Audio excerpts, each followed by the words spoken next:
আসসালামু আলাইকুম স্যার। আমি ক্যাপ্টেন আরিফ স্যার। সবাই আমাদের জন্য দোয়া করেন।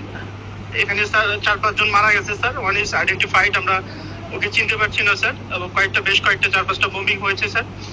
আমরা অ্যালার্ট আছি স্যার। আর হয়তো বা কারেন্ট থাকবে না স্যার, একটু পরে will be out of electricity sir. আমাদের জন্য সবাই দোয়া করেন স্যার। আল্লাহ ভরসা স্যার। আসসালামু আলাইকুম স্যার। আমাদের অবস্থা খুবই খারাপ। এখানে ড্রোন অ্যাটাক হয়েছে, আমাদের 6 জন জায়গা মারা গেছে। 6 জনের আশঙ্কা খুবই আশঙ্কাজনক। 6 জনের মধ্যে একজন মনে আল্লাহ, আর 2 কতক্ষণ বাঁচে রাখা আল্লাহ জানে। আমাদের এখানে এখন নাই, ফুয়েল নাই, কোনো কিছু নাই। ফুয়েল স্টেশন উড়িয়ে দিছে, জেনারেটর বন্ধ, প্রায় নেটও বন্ধ হয়ে যাবে।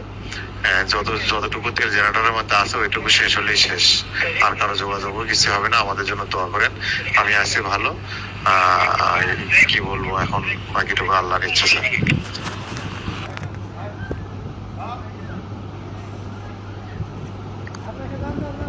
অবস্থা খুব খারাপ। আমি এই ক্যাম্পে আছি, 5 জন অলরেডি মারা গিয়েছে। আমি এই ক্যাম্পে আছি, অবস্থা খুব খারাপ। এই ক্যাম্পে এখন নেটও থাকবে না। কি যে অবস্থা হবে, আমরা বেঁচে থাকতে পারবো কিনা জানি না।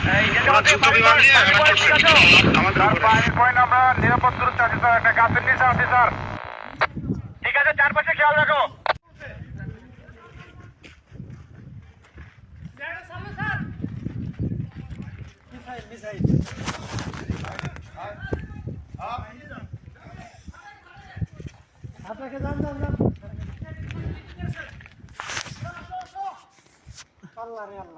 আরে আল্লাহ,